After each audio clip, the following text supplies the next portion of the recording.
Hello दोस्तों, नमस्कार। आप सभी का स्वागत है बिना स्टडी क्लासेस में। तो आज बात करेंगे, ये अपना साधारण ब्याज लेके चल रहे थे, उसी से आगे कंटिन्यू करेंगे और आई थिंक आज ये फिनिश हो जाएगा और कल से स्टार्ट कर देंगे कंपाउंड इंटरेस्ट यानी चक्रवृद्धि ब्याज। तो चलिए, आज का सबसे पहला प्रश्न है आपके सामने। क्वेश्चन क्या कह रहा है, क्वेश्चन को पढ़ो जरा अच्छे से। क्वेश्चन कह रहा है, एक व्यक्ति ने 17,200 की धनराशि को 3 भागों में विभाजित कर उसे 5%, 6% और 9% वार्षिक साधारण ब्याज की दर पर निवेश किया। 2 वर्षों की समाप्ति पर उसे सभी तीनों स्थितियों में एक समान ब्याज प्राप्त हुआ। उसे जो 3 जगह अपनी धनराशि बांटी है, यानी उसने कुल मिला के कितने रुपए की धनराशि लगाई है? 17,200 रुपये की धनराशि। इसे कितनी जगह बांट दिया? 3 जगह। ये पहला भाग, ये दूसरा भाग और ये तीसरा भाग। पहले भाग पे 5%, दूसरे पे 6%, इस वाले भाग पे 5%, दूसरे पे 6% और तीसरे पे 9%। तीसरे पे कितना? 9% का ब्याज मिला। वार्षिक साधारण ब्याज की दर पर निवेश किया 2 वर्षों के उपरांत। टी यहाँ भी 2 है, जो टी का मान है वो यहाँ भी 2 है, यहाँ भी 2 है और यहाँ भी 2 है। 2 वर्ष के उपरांत 2 वर्षों की समाप्ति पर उसे तीनों स्थितियों में एक समान ब्याज प्राप्त हुआ। तो 9% ब्याज दर पर निवेश की गई धनराशि कितनी थी? तो बताना है कि 9% पर कितनी राशि निवेश करी गई थी। यहाँ से मिलने वाला ब्याज, यहाँ से मिलने वाला ब्याज और यहाँ से मिलने वाला ब्याज क्या था? तीनों क्या है? समान। चाहो तो इसे फर्स्ट सेकंड थर्ड मान लो या ABC मान लो, तब भी कोई दिक्कत नहीं। चलो मैं आपकी सुविधा के लिए ABC मान ले रहा हूँ। A, ये B, दूसरी धनराशि B और तीसरी धनराशि C। अच्छा ये बताओ, अगर यहाँ पे दर 5% की है तो 1 साल के लिए 5%। अगर टोटल देखो कुल मिला के 2 साल के लिए कितने परसेंट ब्याज मिल जाएगा? 10%। अगर दोनों साल का देखो तो कितना मिल जाएगा?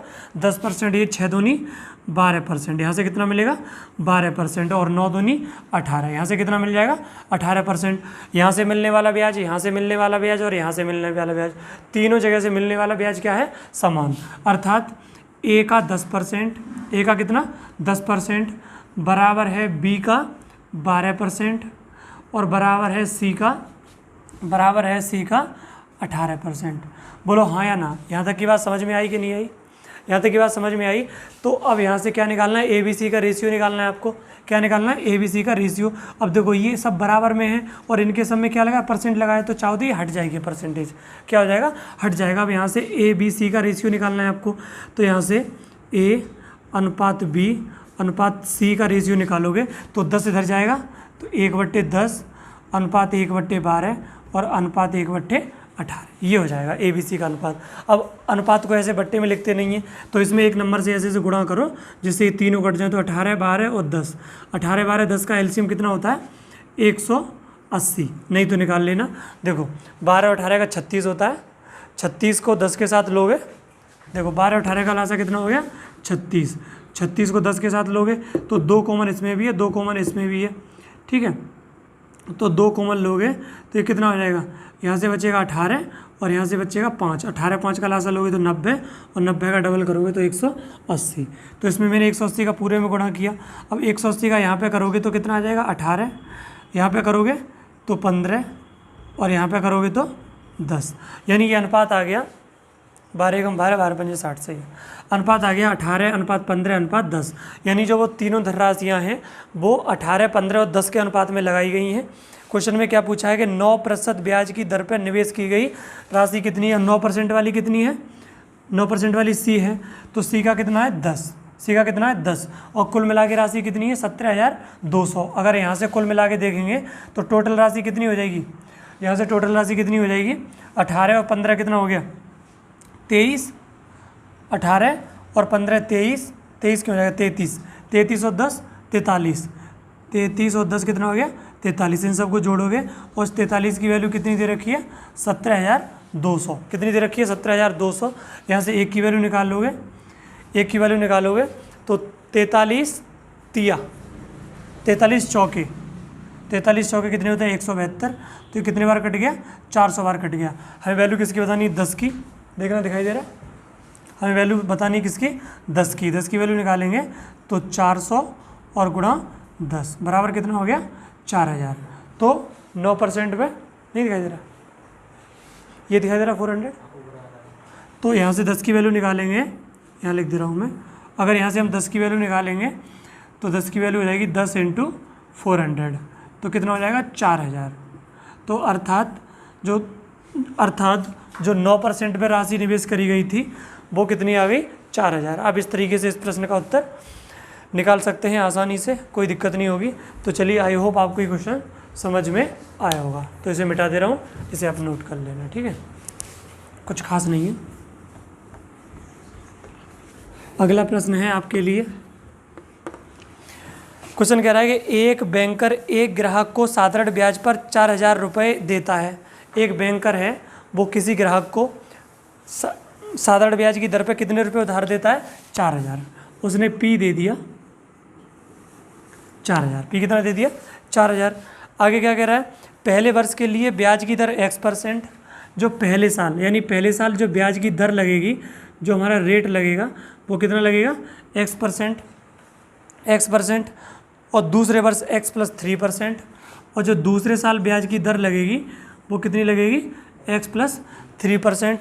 आगे कह रहा है और तीसरे वर्ष X + 6%, तीसरे साल ब्याज की दर कितनी लग जाएगी X + 6%, और 6% के लिए। और इसी तरह छठे वर्ष के अंत में ग्राहक को बैंकर को 7480 का भुगतान करता है, यानी और 6वें वर्ष के अंत में उसने अमाउंट उसे कितना दिया 7480 रुपये का भुगतान किया। भुगतान कितने का किया 7480 रुपये का। ये तीसरे साल का हो गया। ऐसे ही चौथे साल का ब्याज कितना दिया होगा, देखो 3 बढ़ रहा है, यहाँ पे 3 बढ़ गया, यहाँ भी 3 बढ़ गया, तो X + 9%। पाँचवें साल ब्याज कितना दिया होगा X + 12%, और छठवें साल ब्याज कितना दिया होगा X + 15%। यानी 4000 पे पहले साल का ये, दूसरे साल का ये, तीसरे साल का ये, चौथे साल का ये, पाँचवें साल का ये, और छठे साल का ये। आपको समझ में आई कि नहीं आई, बोलो हाँ या ना। यहाँ तक की बात समझ में आई। उसने रुपए कितने दिए थे 4000, रुपए कितने उधार दिए थे 4000, उसने वापस कितने किए 7480। तो यहाँ से कुल मिला के उसने ब्याज कितना दे दिया 3480, इतने का ब्याज दे दिया। अगर मिश्र धन में से मूलधन घटा दोगे तो कुल मिला के ब्याज इतना दे दिया। अब आपसे पूछ रहा है, देखो पहले साल ब्याज कितना लगा इतना, यानी एक साल के लिए ये, फिर अगले एक साल के लिए ये, फिर अगले साल के लिए ये, अगले एक साल के लिए, अगले साल के लिए, इसी तरीके से बढ़ता जाएगा। अच्छा, आप जानते हो जैसे फॉर्मूला क्या होता है, P और R। एक साल के लिए X% लगा दिया, और T जो भी रहा होगा है, यानी एक साल का ही तो रहा होगा, हर एक जगह एक साल का है, तो और अपॉन में 100, फिर अगले साल के लिए P और X + 3, और फिर एक साल के लिए और अपॉन में 100, और फिर इसी तरीके से अगले साल के लिए P और इंटू X + 6 और इंटू 1 और अपॉन में 100। ऐसे ही 6 बार जोड़ोगे तो देखो 100 भी नीचे कॉमन आ जाएगा, P भी नीचे कॉमन आ जाएगा, 1 का तो कोई महत्व तो है ही नहीं, तो P और 100 क्या आ जाएगा बाहर कॉमन आ जाएगा, P और 100 बाहर कॉमन आ जाएगा, तो अंदर क्या बचेगा X + 3, X + 6 और इसी तरीके से X + 9 है, इसी तरीके से आगे बचेगा। तो इतना सब मैं ना करके इस चीज़ को मैं डायरेक्टली यहीं से जोड़ दे रहा हूँ। 1 2 3 4 5 6, X कितना हो जाएगा 6X, X कितना हो जाएगा 6X, 3 और 6 9, 9 दूनी 18, 18 और 12 कितना 30, 30 और 15 कितना हो गया 45, 30 और 15 कितना हो गया 45। तो कुल मिला के जो ब्याज मिलेगा वो कितना मिलेगा 6X + 45%, यानी P का 6X + 45 इतना % किसके बराबर है, इसके बराबर है, बोलो हाँ या ना, इसके बराबर है। P का ये % को नीचे हटाया 100 ला दिया, बराबर किसके है 3480 के, बराबर किसके है 3480 के। अब P कितना है मेरा 4000, P कितना है मेरा 4000, बोलो बात समझ में आ रही है कि नहीं। तो ये 4000, ठीक है, इस चीज़ को मिटा दे रहा हूँ मैं। 4000 का 6X + 45 और बट्टे 100, अभी मैंने बता दिया कैसे आ गया 6X + 45, ऐसे ही 6 जगह जुड़ेगा तो मैंने यहाँ पे डायरेक्टली जोड़ दिया है। अब यहाँ से क्या बताना है, भुगतान किया रेट कर चुका है तो X का मान बताना है, क्या बताना है X का मान, काट पीट कर लो 1 2 और 1 और 2 0, 1 0 ये और 1 इधर वाला कट जाएगा, क्योंकि ये कहाँ जाएगा भाग में जाएगा। अब 4 इधर गुणा में तो इधर जाके भाग में, 6x प्लस 45 बराबर 4 का इधर भाग करोगे 4 अट्ठे 32 और 4 सत्ते 28, 4 सत्ते 28, 45 इधर किस में है, प्लस में, तो इधर जाके माइनस में, तो 6x इक्वल टू कितना हो जाएगा 87 माइनस 45, और 7 में से 5 जाएंगे तो कितना बचेगा 2, और 8 में से 4 जाएंगे तो कितना बचेगा 4, यानी 6x बराबर कितना आ गया 4। तो x बराबर कितना आएगा 42/6, तो 6 सत्ते 42, तो x की वैल्यू कितनी आएगी 7। इस तरीके से आप आसानी से निकाल सकते हो। बस इसी चीज़ में आपको कन्फ्यूजन होता है, वो मैंने आपको पूरा बता दिया। वो 6 बार हम न लिख के हमने डायरेक्टली एक बार में कर दिया, और इस तरीके से आपका उत्तर आ जाएगा। तो आई होप आपको ये क्वेश्चन समझ में आया होगा। इसे फटाफट से नोट कर लेना। मैं इसे मिटा दे रहा हूँ और बढ़ता हूँ अगले प्रश्न की ओर।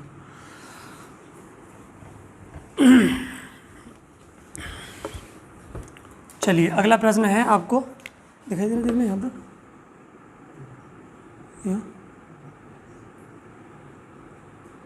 यहाँ तक।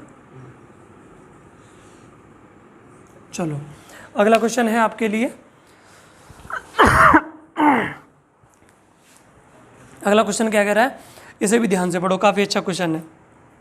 कोई व्यक्ति कुछ धनराशि दो बैंकों में 11:9 के अनुपात में निवेश करता है। एक व्यक्ति है, वो अपनी राशि को 11:9 के अनुपात में निवेश करता है।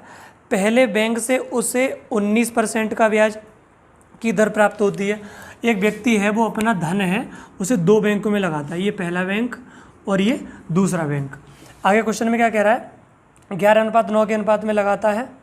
पहले बैंक से उसे 19% का ब्याज, जो पहला वाला बैंक है उससे कितना मिल रहा है, ब्याज मिल रहा है 19% का ब्याज, 19% का ब्याज की दर प्राप्त होती है। जबकि कुल निवेश पर 23.5%, अगर टोटल देखा जाए तो कितना मिल रहा है 23.5% का ब्याज मिल रहा है टोटल ओवरऑल देखा जाए तो। और जो राशि लगाई है वो किस अनुपात में लगाई है, 11:9, किस में लगा दिया, 11:9 के अनुपात में लगाई है। तो यही चीज़ मैंने आपको कितने दिनों से बताता चला आ रहा हूँ। किसी भी राशि में, किसी भी क्वेश्चन में अगर एक धनराशि है उसे 2 जगह डिवाइड किया जाता है, पहले भाग पे इतना %, दूसरे भाग पे इतना %, और कुल मिला के इतना % दिया हो। यहाँ पे कोई वैल्यू दी होगी, कहेगा पहले भाग पे इतना, दूसरे पे इतना, कुल मिला के इतनी है, तो आपसे अनुपात निकलवा लेता है, तो आप अनुपात निकाल लेंगे। और यदि आपको अनुपात दे रखा है तो आप इनमें से कोई एक वैल्यू दी होगी तो उसे आप निकाल लोगे आसानी से। बोलो हाँ या ना, यहाँ तक की बात समझ में आई।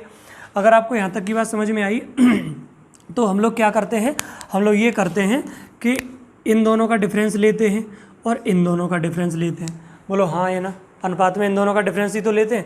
अब इन दोनों का डिफरेंस लेते हैं तो ये वैल्यू आती है, इन दोनों का डिफरेंस लेते हैं तो ये वैल्यू आती है। अब 23 का, 23.5 का और 19 का डिफरेंस लेंगे तो कितने का आएगा, 4.5 का गैप आएगा। कितने का आएगा, 4.5 का। तो यहाँ पे गैप आएगा 4.5 का, लेकिन वास्तव में कितना दे रखा है यहाँ पे 9। यहाँ वास्तव में क्या दे रहा है, 4.5 लिखो।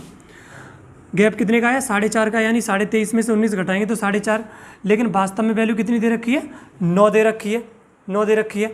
यानी ये वाली वैल्यू इस वाली की डबल है। कितनी है, 4.5 का डबल है। तो यहाँ पर भी जो अनुपात आएगा वो भी, ये भी इसका डबल रहेगा। तो 11 किसका डबल होता है, 5.5 का। किसका होता है, 5.5 का डबल होता है 11। तो वो राशि, उन दोनों राशियों का अनुपात क्या है, 5.5 अनुपात 4.5। देखो 5.5 अनुपात 4.5। हालांकि इन दोनों का मतलब भी 11:9 ही है, कोई फ़र्क नहीं है, पॉइंट से पॉइंट हटा सकते हो, 5 से 11 बार और 5 से 9 बार। हालांकि दोनों का वही है, लेकिन हमें वास्तविक वैल्यू पर काम करना पड़ता है। ठीक है, बात समझ में आई कि नहीं। तो यहाँ से 4.5 की वैल्यू कितनी आ गई, देखो 4.5 की वैल्यू 9, उसी हिसाब से फिर यहाँ पे 11 की वैल्यू कितनी हो जाएगी, 5.5। बोलो हाँ या ना, यहाँ तक की बात समझ में आई कि नहीं आई। अगर ऐसे नहीं समझ में आ रहा तो 4.5 की वैल्यू 9 दे रखी है, तो 1 की वैल्यू कितनी आ जाएगी, 2। 1 की वैल्यू कितनी आ जाएगी, 2 आ जाएगी। अगर 1 की वैल्यू 2 आ गई तो इसी तरीके से आप किसकी वैल्यू निकाल सकते हो, 11 की वैल्यू निकाल सकते हो। या ऐसे समझो, 9 की वैल्यू कितनी दे रखी है, 4.5। 9 की वैल्यू 4.5 दे रखी है, तो 1 की वैल्यू निकालेंगे तो 4.5/9, तो आधा आ जाएगा। कितना आ जाएगा, आधा। 4.5 का डबल होता है 9। अब 1 की वैल्यू आधा आ गई तो हमें किसकी निकालनी है, 11 की। तो 11/2, तो 5.5। तो यहाँ पे कौन सी संख्या आएगी 5.5। अब बताओ 23.5 और 5 का डिफरेंस, और आप ये भी जानते हो कि ये जो संख्या होती है वो इन दोनों के बीच में लाई करती है। कहाँ होती है? जो ये बीच वाली संख्या होती है वो यहाँ और यहाँ जो संख्या रही होगी उनके दोनों के बीच में होती है। तो ये 19 नंबर इससे छोटा है, तो यहाँ पे जो नंबर आएगा वो 23.5 से क्या आएगा? बड़ा। क्या आएगा? बड़ा। तभी तो 23.5 19 और इस संख्या आने वाली संख्या के बीच में होगा। तो बताओ इनका गैप करना है, तो 23.5 और 5 28 और 1 29। तो ये वाली राशि किस किस परसेंट पे लगाई होगी? 29 के। किस पे? 29% के, यानी 29% पे लगाई होगी। तब कुल मिला के जो ब्याज की दर है वो 11:9 आएगी। बताओ यहाँ तक की बात समझ में आई कि नहीं आई? अगर यहाँ तक की बात समझ में आई तो आगे बढ़ जाओ क्वेश्चन में। आगे क्वेश्चन में क्या कह रहा है? अगर दूसरा बैंक उसे 1305 रुपये ब्याज देता है तो उसने बैंकों में कुल कितना निवेश किया? दूसरा बैंक उसे कितना ब्याज दे रहा है? इसे मिटा दे रहा हूँ। दूसरा बैंक उसे कुल मिला के कितना ब्याज दे रहा है? 1305। यानी दूसरी वाली राशि का, ऐसे समझो, यानी 29% की वैल्यू कितनी है? 1305। यानी जो दूसरी वाली राशि है उसका 29% 1305 है। तो यहाँ से 1% की वैल्यू निकालोगे तो इधर भाग कर दोगे। 29 दूनी 58 और 100, 29 दूनी 58, 58 का डबल कितना होता है? 116। 29 चौके 116, कितना बचा? 29 चौके कितने होते हैं? 116, कितना बचा? 45। 29 पंजे 145, यानी एक की वैल्यू कितनी आ गई? एक की वैल्यू बताओ कितनी आ गई? 45। तो यहाँ से 100% की वैल्यू कितनी आ जाएगी? 100% की वैल्यू कितनी आ जाएगी? 4500। बोलो 100% की वैल्यू कितनी आ जाएगी? 4500 आ जाएगी। यानी जो ये वाली राशि है वो कितनी है? 4500। अगर ये वाली राशि 4500 है तो बतानी है ये वाली राशि कितनी है। अब देखो वो राशियाँ किस अनुपात में दे रखी हैं? 11:9 के अनुपात में दे रखी हैं। तो 9 की वैल्यू कितनी है? 4500। 9 की वैल्यू कितनी है? 4500। तो ए की वैल्यू कितनी हो जाएगी? 500। 9 पंजे 45। हमें बताना है कुल राशि कितनी है। तो 11 और 9 कितना हो गया? 20। हमें किसकी वैल्यू बतानी है? 11 + 9 = 20। तो 20 की वैल्यू आ जाएगी 500 और गुणा 20। 5 दूनी 10 और 10 पे कितने जीरो आएंगे? 3।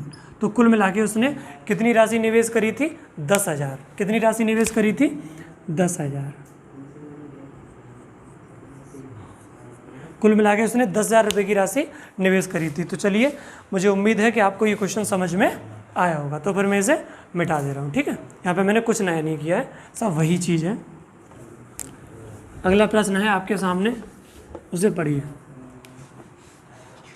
अगला नेक्स्ट क्वेश्चन। चलो, ये भी क्वेश्चन काफ़ी अच्छा है।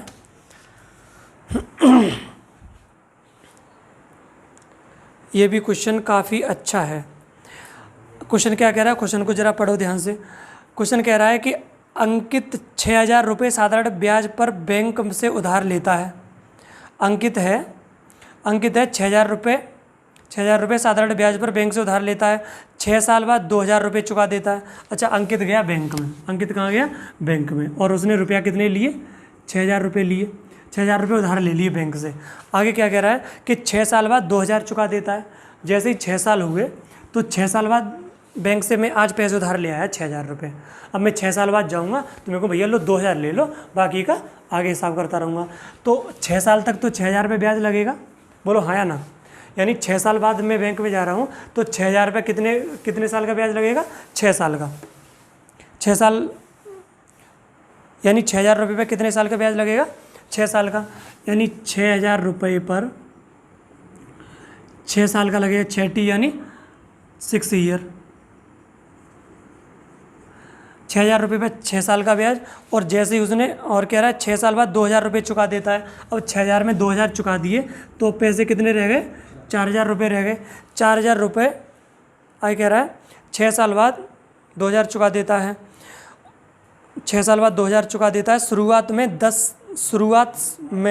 10 साल बाद 5300 रुपये देकर, अच्छा शुरुआत से, मैं की जगह से कर लेना, शुरुआत से 10 साल बाद 5300 रुपये देकर कर्ज से मुक्त हो जाता है। यानी शुरुआत से देखा जाए,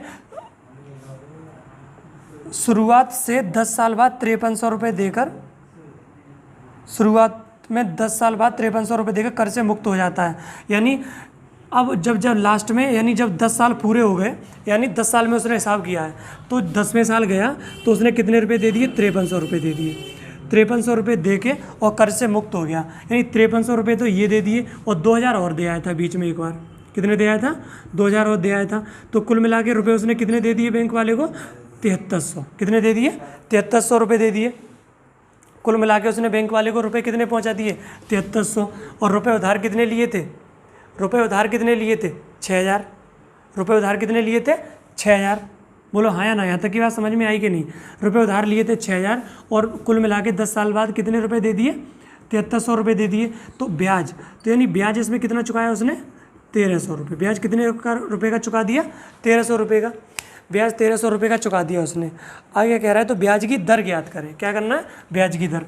तो आपको कुछ नहीं करना, आप समझो थोड़ा, आपको क्या करना है।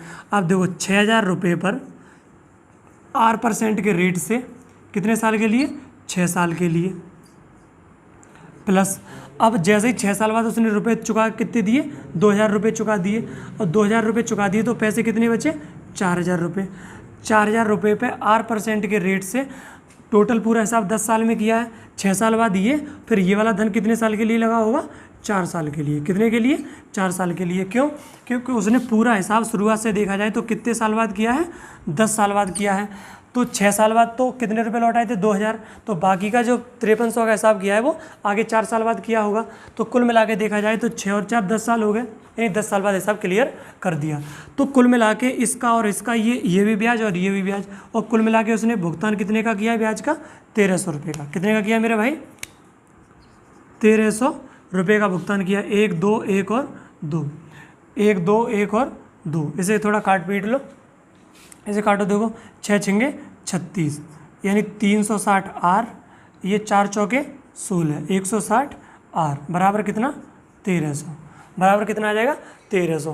देखो 3600 और 160 कितना हो गया, 400, 520 कितना हो जाएगा, 520, यानी 520 आर बराबर कितना आ जाएगा, 1300। बराबर कितना आ जाएगा, 1300। 520 को इधर ले जाओ, आर बराबर 1300 बट्टे 520, एक जीरो से एक जीरो कट गया। 13 एकम 13 और 13 चौके 52, 13 चौके 52, यानी 10/4। 10/4 का मतलब क्या होता है, 2.5%। तो आर की वैल्यू कितनी आ गई, 2.5%। अर्थात उसे कितने परसेंट का ब्याज लगा है, 2.5% का ब्याज लगा है। आपको ये चीज़ें समझ में आ रही हैं कि नहीं आ रही हैं। क्वेश्चन में क्या कह रहा था, चलो मैं एक बार और बता दे रहा हूँ। क्वेश्चन में ये कह रहा था, अच्छे से समझना। क्वेश्चन में ये कह रहा था कि एक व्यक्ति है वो बैंक से 6000 रुपये उधार लेके आया। अब 6000 रुपये उधार लेके आया और 6 साल बाद उसने 2000 रुपये चुका दिए। तो 6000 रुपये पर तो 6 साल तक ब्याज लगेगा। अब 2000 रुपये चुका दिए, जैसे ही उसने 2000 चुका दिए तो रुपये कितने रह गए, 4000। अब इस पे ब्याज कितने का लगेगा, 4 साल का। तो वही चीज़ मैंने कर दी है, 6000 पे 8% से 6 साल का और 4000 पे 8% से 4 साल का। और कुल मिला के लास्ट में इसने 2000 तो यहाँ पे दे दिए और 5300 रुपये यहाँ दे दिए। तो कुल मिला के कितने चुका दिए, 7300। उधार कितने लिए थे, 6000। 6000 के 7300 दिए, तो कुल मिला के ब्याज कितना का दे दिया, 1300 रुपये का। कितने का, 1300 रुपये का। वही मैंने यहाँ लगा दिया है और कुछ नया नहीं किया। तो चलिए दोस्तों, ये आपको समझ में आया होगा। मैं इसे मिटा दे रहा हूँ, ठीक है, मैं इसे मिटा दे रहा हूँ। बढ़ते हैं अगले प्रश्न की ओर।